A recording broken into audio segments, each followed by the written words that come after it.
हमें आजादी के अमृत महोत्सव पर गुलामी की जो जो जंजीरें हमारे मन पर, हमारे दिमाग पर, हमारे मस्तिष्क पर, हमारे विचारों पर है, ऐसी सारी जंजीरों को समाप्त करना है, तभी हम आजाद हो पाएंगे।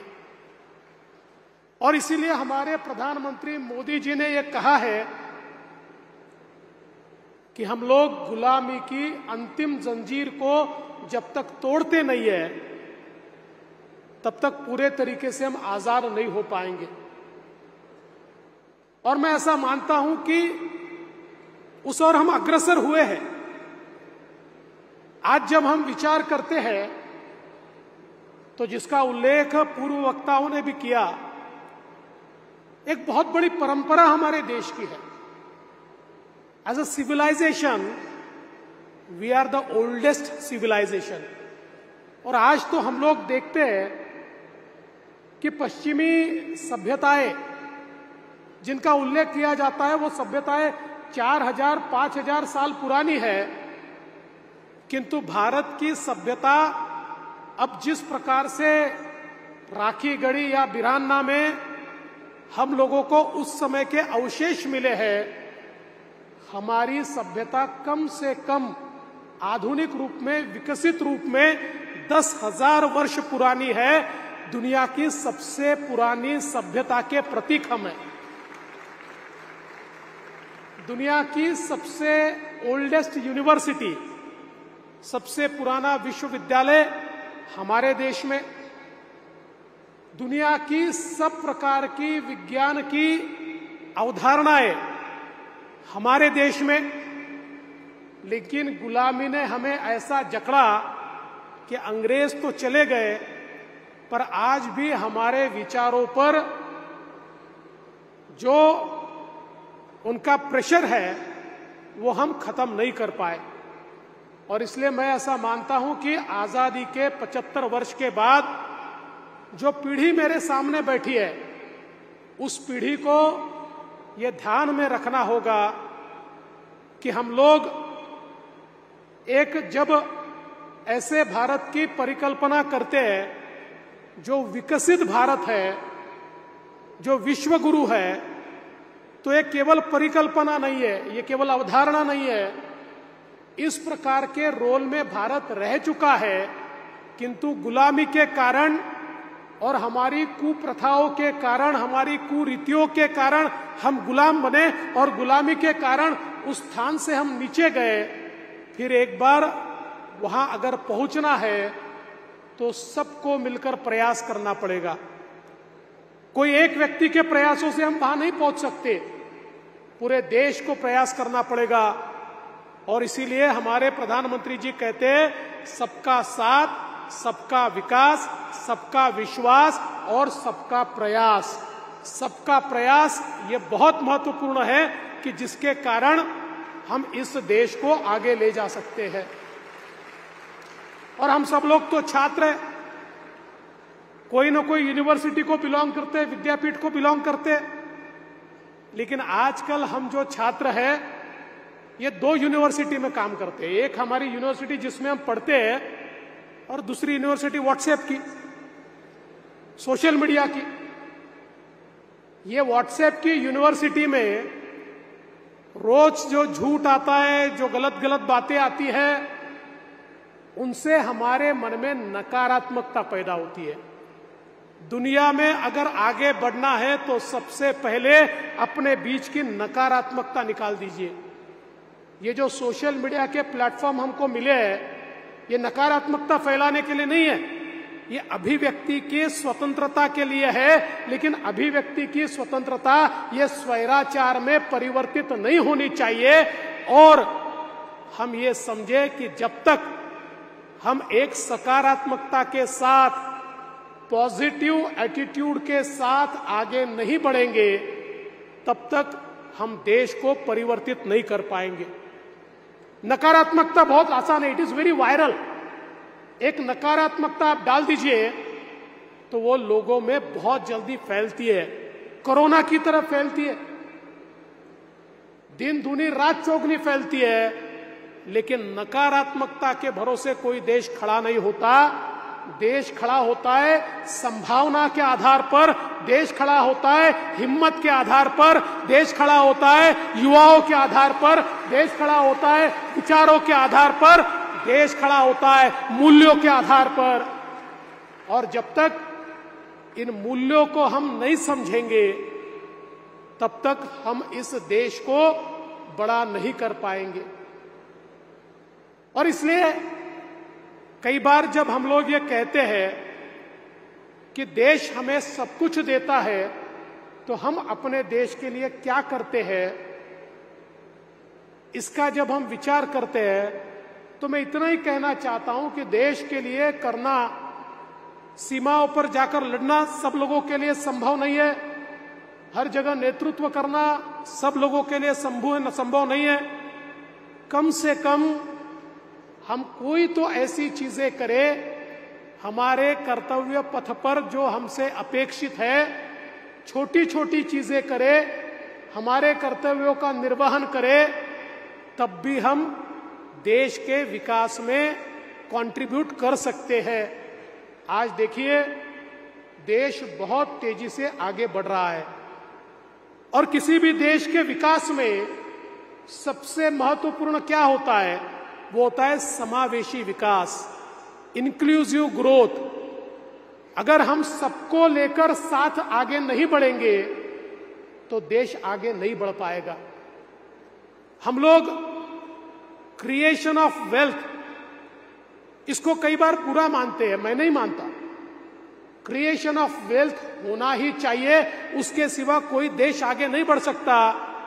लेकिन क्रिएशन ऑफ वेल्थ के साथ साथ डिस्ट्रीब्यूशन ऑफ वेल्थ ये भी बहुत महत्वपूर्ण है। संसाधन अंतिम व्यक्ति तक पहुंचना ये देश के विकास का मार्ग है।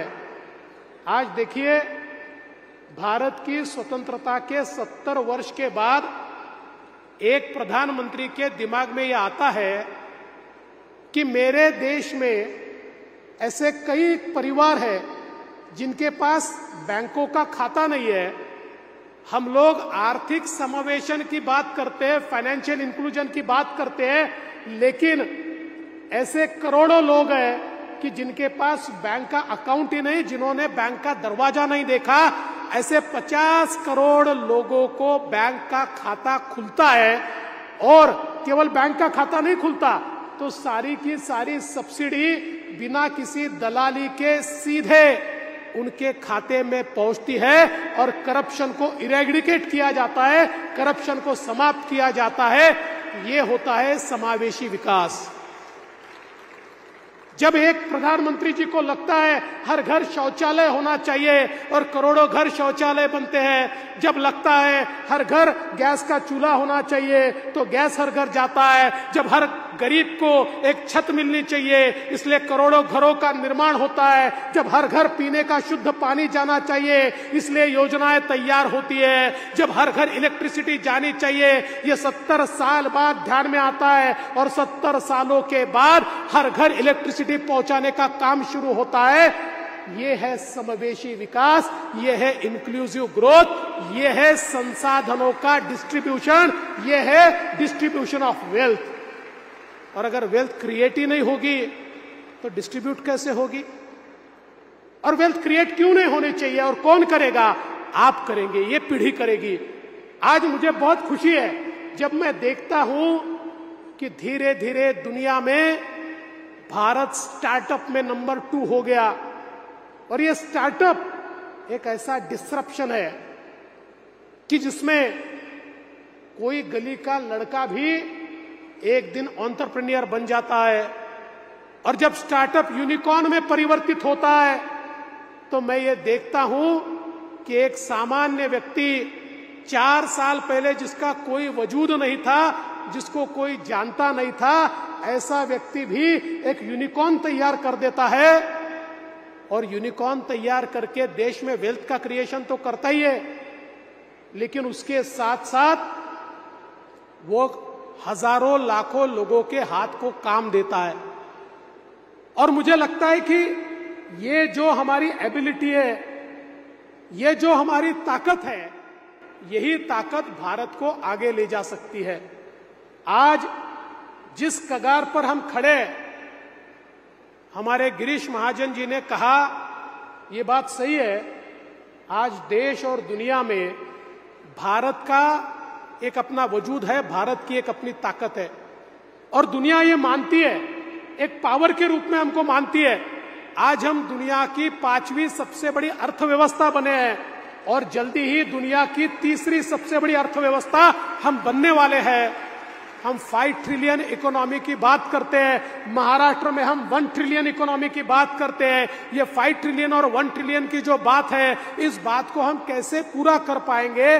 तो हमारे सामने जो छात्र बैठे हैं या इस देश की जो तरुणाई है, इस तरुणाई को मात्र तरुणाई अगर हम रखेंगे तो देश तरक्की नहीं करेगा। इस तरुणाई को मानव संसाधन में परिवर्तित करना होगा और मानव संसाधन में परिवर्तित करना, इसका मतलब क्या है? तो इस तरुणाई को इस काबिल बनाना कि देश की अर्थव्यवस्था का एक भाग वो बन पाए, देश की अर्थव्यवस्था में प्रतिभागी वो बन पाए, अर्थव्यवस्था में वो कंट्रीब्यूट कर पाए और उनके माध्यम से देश की अर्थव्यवस्था चले। और मुझे ऐसा लगता है आज देश में जो नई शिक्षा नीति हमारे देश ने लाई है, ये नई शिक्षा नीति हमारे देश को आगे ले जाएगी, क्योंकि इससे पहले हमारी शिक्षा नीति स्टैटिक थी, बहुत स्टैटिक हम काम करते थे। अगर मैं कॉमर्स पढ़ता तो मैं कॉमर्स ही पढ़ सकता था, मैं कॉमर्स के साथ साइंस नहीं पढ़ सकता था, मैं इंजीनियरिंग के साथ इकोनॉमिक्स नहीं पढ़ सकता था। लेकिन अब नई शिक्षा नीति में मैं जो भी पढ़ना चाहूं वो पढ़ सकता हूं और नई शिक्षा नीति का सबसे बड़ा अगर कोई गुण है तो हमारी शिक्षा पद्धति अप्लाइड हो रही है। हम केवल किताबी कीड़े नहीं बनेंगे, ज्ञान तो बहुत है, लेकिन आज से 10-15 साल पहले जब हमारे देश में सर्वे हुआ और उस सर्वे में यह पाया गया कि अगर 100 इंजीनियर भारत में बनते हैं तो उसमें से 25 इंजीनियर कॉम्पिटेंट है और 75 इंजीनियर इनकॉम्पिटेंट है, वो एम्प्लॉयबल नहीं है। तो इस प्रकार की शिक्षा देश में डिग्री होल्डर तैयार करती है, लेकिन एम्प्लॉयमेंट के लायक या देश के हमारे जो अर्थव्यवस्था उसमें कंट्रीब्यूशन करने लायक हमारे समाज का निर्माण नहीं होता। अब नई शिक्षा नीति में हम लोग एम्प्लॉयबल इस प्रकार का मानव संसाधन, ह्यूमन रिसोर्स तैयार करने वाले हैं। लेकिन मैं ऐसा मानता हूं कि भारत की सबसे बड़ी ताकत क्या है? भारत की सबसे बड़ी ताकत है हमारा विचार, भारत की सबसे बड़ी ताकत है हमारी सहिष्णुता, भारत की सबसे बड़ी ताकत है कि हमने कभी किसी पर आक्रमण नहीं किया, हमने दुनिया को जीता तो विचारों से जीता, गौतम बुद्ध के विचारों से। हमने पूरे एशिया पर राज किया, लेकिन कभी हम तलवार लेकर नहीं निकले, तलवार के बलबूते पर दुनिया को जीतने का प्रयास हमने कभी नहीं किया। दुनिया भर के बहिष्कृतों को, परिष्कृतों को हमने भारत में पनाह दी। भारत ने कभी उनको ये नहीं पूछा कि आप यहाँ क्यों आते हो, क्या ये धर्मशाला है, हम आपका भार क्यों वहन करें? क्योंकि वसुधैव कुटुंबकम समझने वाले हम लोग हैं, ये पूरा विश्व हमारा परिवार है, ये कहने वाले हम लोग हैं। और फिर एक बार उसी वसुधैव कुटुंबकम की संकल्पना को आगे ले जाने का काम आने वाले दिनों में हमें करना होगा। और इसलिए हमारे लोकतंत्र में सबसे महत्वपूर्ण बात अगर कोई होगी तो हमारी सहिष्णुता होगी। हम एक दूसरे को साथ में लेकर आगे बढ़ेंगे, हमारे बीच विवाद न हो।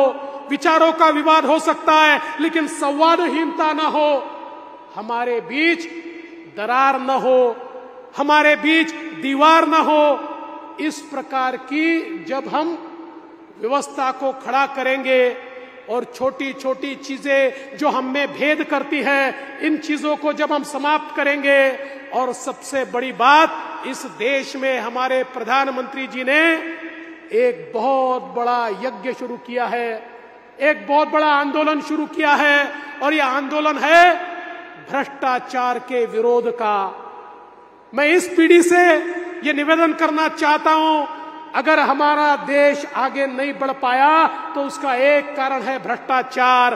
और इस भ्रष्टाचार को जब तक हम समूल नष्ट नहीं करते, जब तक इस देश में भ्रष्टाचारियों को बहिष्कृत नहीं किया जाता, जब तक भ्रष्टाचार को शिष्टाचार के रूप में इस देश में स्वीकारा जाता है, तब तक हम आगे नहीं बढ़ पाएंगे। और मैं इस छात्र संसद से ये निवेदन करना चाहता हूं कि हम सब लोग मिलकर इस भ्रष्टाचार को जड़ से मिटाने का काम करें। और अगर भ्रष्टाचार को जड़ से मिटाना है तो हम भ्रष्टाचारी न बने, ये तो है, भ्रष्टाचार को मदद न करें ये भी है, लेकिन भ्रष्टाचारियों को चुनाव में चुनकर भी ना दे, ये भी बहुत महत्वपूर्ण है। क्योंकि भ्रष्टाचारियों को जब हम चुनकर देते हैं तो हम मुहर लगाते हैं कि आप चाहे जितना पैसा कमाओ, पैसे में से फिर सत्ता लाओ, फिर सत्ता से पैसा कमाओ। ये जो पैसा और सत्ता का सूत्र है, इस सूत्र को आशीर्वाद देने का काम जनता करती है। मेरा समय समाप्त हो रहा है, केवल 11 सेकंड मेरे पास है। मैं आपसे इतना ही निवेदन करना चाहूंगा कि ये देश आपकी ओर देख रहा है। इस देश को आप परिवर्तित कर सकते हो, इस देश में बदलाव आप ला सकते हो। इसलिए आप आगे बढ़कर निडरता के साथ और राष्ट्र प्रेम के साथ अगर आगे बढ़ेंगे तो मेरा विश्वास है, क्योंकि जिस प्रकार से कहा गया है, क्या कभी किसने सुना है सूर्य छिपता तिमिर भय से, क्या कभी सरिता रुकी है बांध से बन पर्वतों से, जो न रुकते मार्ग चलते चीर कर सब संकटों को, वर्ण करती कीर्ति उनका तोड़ कर सब असुर दल को, ध्येय मंदिर के पथिक को कंटकों का ही सहारा, राष्ट्रभक्ति ले हृदय में हो खड़ा यदि देश सारा, संकटों पर मात कर यह राष्ट्र विजयी हो हमारा। इस राष्ट्र विजय की संकल्पना के साथ बहुत बहुत धन्यवाद। जय हिंद, जय महाराष्ट्र, जय भारत।